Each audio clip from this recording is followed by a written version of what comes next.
말씀의 제목은 반전을 경험한 자들의 고백입니다. 반전을 경험한 자들의 고백. 목회자로 살면서 좋은 점이 있다면 참 다양한 사람들을 만날 수 있다는 점입니다. 어떤 분들은 이야기를 나누면 정말 많은 것들을 생각하게 되고 또 인생에 대해서 배우게 되는 그런 분들이 있습니다. 바로 삶에서 아주 큰 경험을 해왔던 그런 분들인데요. 삶에 큰 고난과 시련이 있었지만 하나님의 은혜로 말미암아 그 모든 고난과 시련을 이겨내시고 하나님으로부터 놀라운 은혜, 정말 남들은 받아 누릴 수 없는 정말 독특한 아주 특별한 하나님의 은총을 경험하신 분들의 이야기를 듣고 있노라면 그분들을 통해서 하나님의 역사하심이 보여지는 것 같고 저도 그 큰 은혜를 더욱더 기대하게 되고 사모하게 되는 그런 경험들을 하게 된다라고 하는 사실입니다. 오늘 시편 126편과 127편은요, 두 편 모두 이 성전에 올라가는 노래라고 하는 표제를 가지고 있습니다. 그런데 이 같은 이런 표제 이외에는 서로 다른 저자, 그리고 서로 다른 배경, 그리고 서로 다른 주제에 대해서 이야기를 해주고 있다고 하는 것이죠. 근데 매우 중요한 공통점 하나가 있는데 이 시의 저자들이 그 인생을 가르는 아주 큰 전환점을 경험하고 난 후의 고백에 대해서 나누고 있는 말씀이다라고 하는 점입니다. 즉 반전을 경험한 자들의 고백, 반전을 경험한 자들의 찬양이었다라고 하는 것입니다. 오늘 새벽에는 이 반전을 경험한 자들의 고백을 통해서 하나님께서 오늘 우리가 깨닫게 하고자 원하시는 그것이 무엇일지 함께 살펴보고 또 은혜를 나누어 보기를 원합니다. 반전을 경험한 자들의 고백, 그 첫 번째는요, 하나님의 역사를 경험해 본 자가 더 큰 기대를 가진다라고 하는 것입니다. 우리 1절부터 3절까지의 말씀을 한번 볼까요? 여호와께서 시온의 포로를 돌려보내실 때에 우리는 꿈꾸는 것 같았도다. 그때 우리 입에는 웃음이 가득하고 우리 혀에는 찬양이 찼었도다. 그때 문나라 가운데에서 말하기를 여호와께서 그들을 위하여 큰 일을 행하셨다 하였도다. 여호와께서 우리를 위하여 큰 일을 행하셨으니 우리는 기쁘도다. 자, 시편 126편의 기자는요, 누구인지 알 수 없습니다. 신원 미상, 누군지 알 수 없다는 것이죠. 그런데 본문을 자세히 읽어보면 이 기자는 바벨론 포로기에 있다가 그 포로 기간이 끝나고 다시 유다로 귀환한 그러한 유다인이었을 것으로 우리가 추정해 볼 수 있다고 하는 것입니다.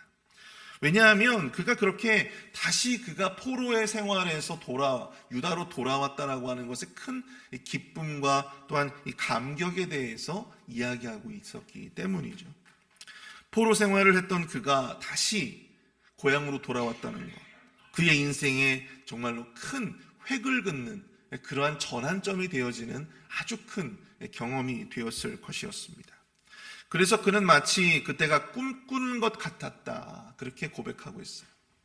다시 그 포로들이 다시 돌아왔을 때, 다시 포로 생활이 끝나고 다시 고향으로 돌아왔을 때 그의 마음은 마치 꿈을 꾸는 것 같은 그런 큰 기쁨과 큰 은혜가 있었다라고 하는 것이죠. 인생에 큰 획을 그었던 사건을 경험한 사람들, 이 포로기라고 하는 고난과 시련의 시간을 딛고 다시 고국에 돌아오는 감격을 누렸던 이 시편 126편의 기자의 고백은 단순한 어떤 기쁨의 고백만은 아니었습니다. 우리 4절부터 6절까지 말씀을 보십시오. 여호와여, 우리의 포로를 남방 시내들 같이 돌려보내소서. 눈물을 흘리며 씨를 뿌리는 자는 기쁨으로 거두리로다. 울며 씨를 뿌리러 나가는 자는 반드시 기쁨으로 그 곡식단을 가지고 돌아오리로다.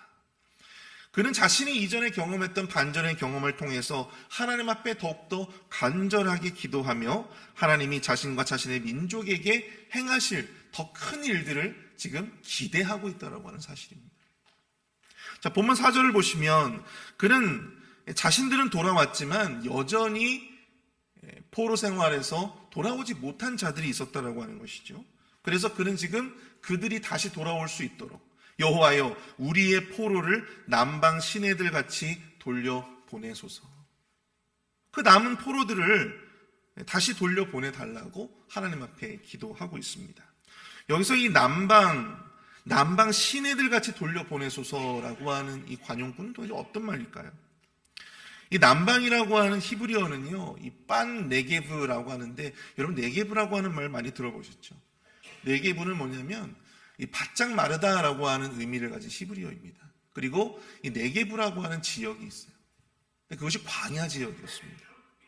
팔레스타인 남부의 이 광야 지대의 고유 명사인데요. 특별히 네게브는 건기에는 아주 바짝 마른 광야이지만 우기가 되면 그곳에 아주 물이 가득 차가지고 물골이 아주 깊게 패여서 흘러갔던 그런 지역이었다라고 하는 것이죠. 지금은 마치 말라버린 물길처럼 포로들이 다시금 유다로 돌아오는 그 물길이 막혀 있지만 앞으로 하나님께서 더 큰 해를 부어주셔서 마치 그 남방 땅에 풍성한 물이 물골을 트면서 그렇게 흐르듯이 다시 그 포로들의 행렬이 다시금 유다로 흘러 들어오기를 지금 이 시편의 기자는 하나님 앞에 기도하고 간구하고 있다라고 하는 것입니다. 인생의 큰 고난과 시련 속에서 하나님의 크나큰 역사하심을 경험한 자들은요, 바로 이 과거의 경험을 통하여 하나님 앞에 더 큰 것을 기대하게 된다라고 하는 것입니다. 하나님께서 자신을 위해서 더 큰 것을, 더 위대한 것을, 더 좋은 것을 해 주실 수 있는 분으로 하나님을 기대하고 신뢰해 나간다라고 하는 사실이죠. 과거에 자신도 전혀 생각해보지 못하고 또한 기대하지 못했던 하나님은 그들을 포로 생활에서 벗어나 자유민으로서 다시금 예루살렘으로 돌아올 수 있도록 하나님께서는 이끌어 주셨어요. 그리고 그 기대와 또한 그 경험을 바탕으로 지금 바로 이 시편의 기자는 다시금 그 남아있는 포로들이 다시금 유대 땅으로 돌아올 수 있기를 간절히 하나님 앞에 기도하고 있는 것입니다. 그리고 시편 126편의 기자는요, 자신의 시를 마무리하면서 눈물을 흘리며 씨를 뿌리는 자는 기쁨으로 거두리로다, 이렇게 찬양하고 있음을 보게 됩니다. 이는 그가 과거에 그가 경험했던 하나님이라면 그를 믿고 또한 그를 향한 믿음으로 열심히 기도하고 믿음의 씨앗을 뿌리는 자를 하나님은 결단코 외면하지 않을 것이다 라고 하는 사실을 이야기해주고 있는 것이죠. 반드시 울며 그 씨를 뿌리는 그 행위에는 반드시 단을 기쁨으로 거두며 돌아오니라는 바로 그러한 분명한 결과에 대해서 확신하고 있는 것입니다. 여러분, 골리앗 앞에서 다윗이 그토록 담대하게 나아갈 수 있었던 이유가 무엇입니까? 그가 소년의 입장이었지만 거인이었던 골리앗 앞에서 그토록 당당하게 담대하게 그렇게 목숨도 아까워하지 아니하고 싸우려고 했던 그 다윗의 어떤 그 마음에는 어떤 마음이 들어가 있었을까? 그가 골리앗과의 싸움을 만류하는 사울에게 한 이야기가 있습니다. 바로 사무엘상 17장 37절 말씀인데요. 또 다윗이 이르되 여호와께서 나를 사자의 발톱과 곰의 발톱에서 건져내셨은즉 나를 이 블레셋 사람의 손에서도 건져내시리이다. 사울이 다윗에게 이르되 가라, 여호와께서 너와 함께 계시기를 원하노라. 그는 이전부터 하나님이 자신을 위해서 하신 일들을 너무나도 잘 알고 있었습니다. 그의 삶을 통해서 하나님의 역사하심을 끊임없이 경험해 보았기 때문에 또 다른 위기 상황이 빠지니까 그 속에서도 하나님께서 반드시 자신을 구원해 주실 것이다라고 하는 분명한 기대가 그 안에 있었다라고 하는 사실이죠. 사랑하는 성도 여러분, 인생 가운데 하나님의 큰 반전의 역사를 경험한 자들은 비록 지금의 현실이 고루하고 또한 비루하더라도 과거에 자신에게 역사하셨던 하나님의 섭리와 인도하심을 따라 더 큰 기대를 가지고 하나님 앞에 바로 지금 이 순간 눈물로써 씨앗을 뿌릴 수 있어야 한다라고 하는 사실입니다. 더욱더 큰 기대와 소망을 가지고 하나님 앞에 기도의 씨를 뿌리고 봉사의 씨앗을 뿌리고 헌신의 씨앗을 뿌리는 것입니다. 예배의 씨앗을 뿌리는 것입니다. 바로 그들이 그러한 그 모든 씨 뿌림에는 분명히 하나님께서 기쁨으로 그 단을 거두실 수 있는, 거두게 하실 것이라고 하는 분명한 믿음의 확신이 그들 안에 있었다라고 하는 사실이죠. 그러나 하나님을 신뢰하며 오늘 하루도 마땅히 우리가 뿌려야만 하는 그 눈물의 씨앗을 오늘도 열심으로 뿌리시는 저와 여러분들이 되실 수 있기를 축복합니다. 그 결단의 신앙에 하나님께서 반드시 기쁨으로 그 단을 거두실 때를 우리를 위해 허락해 주실 줄 믿습니다. 반전을 경험한 자들의 고백, 그 두 번째는요, 더욱더 겸손히 하나님을 의지해야 한다라고 하는 것을 깨닫게 한다라고 하는 것입니다. 우리 1절과 2절을 보십시오.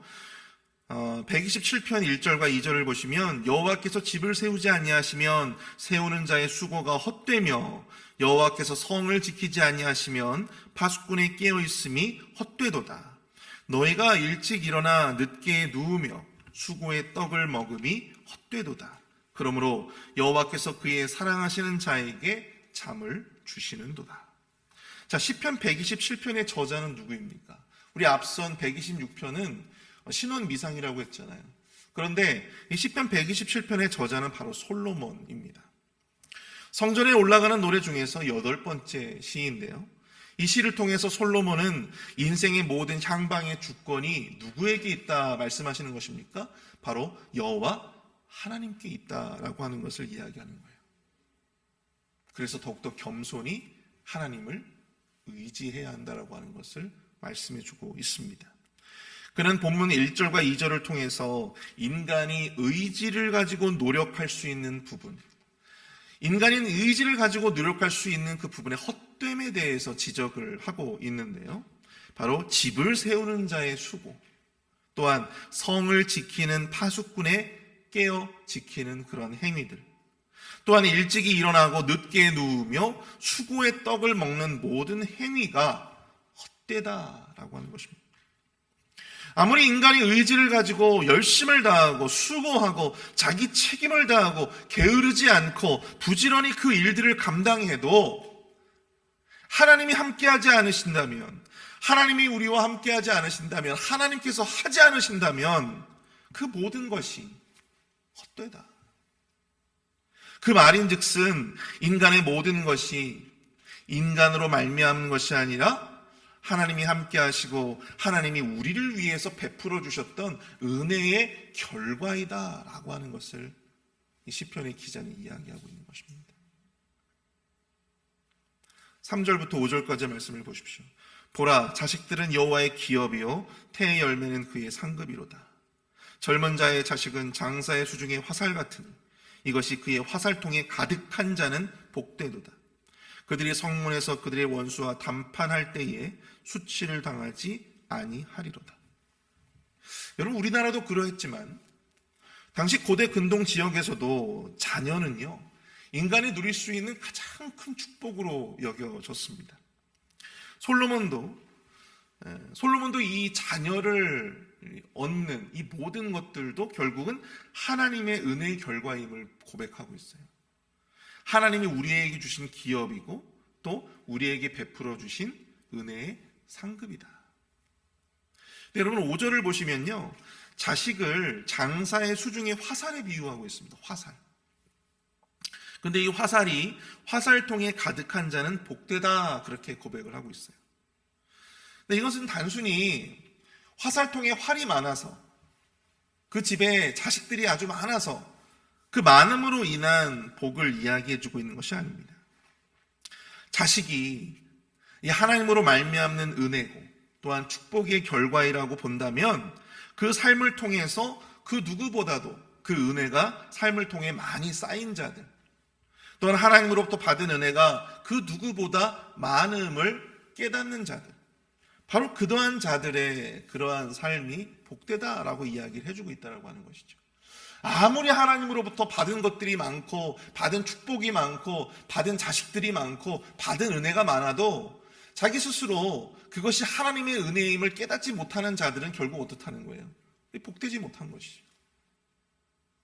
하지만 내가 가진 모든 것들이 다 하나님의 은혜의 결과이다 라고 하는 것을 나도 깨닫고 내 삶을 통해서 증거하는 삶을 살아가는 자들이라면 그 삶은 복된 것이다 이야기해주고 있는 것입니다. 그들은 성문에서 그들의 원수와 담판할 때 수치를 당하지 않는다라고 하는데요, 당시 여러분들 고대 근동 지역에서 성문 앞에서 사람들이 많이 지나다니는 곳이잖아요.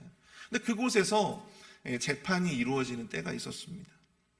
그때 이 아들이 많았던 것이, 자녀가 많았던 것이 권력이 되었던 시기였기 때문에 이 건장한 아들들이 없으면 이 거짓 증인들에 의해서 억울하게 수치를 당하는 그러한 일들이 빈번하게 발생했다고 합니다. 이러한 시대적인 배경 속에서 솔로몬의 고백이 지금 이어지고 있는 거예요. 그러나 이 솔로몬의 고백은요, 단순히 이 아들의 많음이 우리의 힘이고 또 우리의 권력이라는 것을 말씀하고 있는 것은 아닙니다. 하나님이 채우시고 또 하나님의 은혜와 복으로 삶을 채우는 자들만이 원수들의 수치를 당하지 아니하고 의연하고 당당하게 그 삶을 영위해 나갈 수 있다고 하는 것을 말씀해 주고 있는 것이죠. 솔로몬은 잠언을 통해서 일찍이 인생의 허무함에 대해서 여러 번 고백한 바가 있습니다.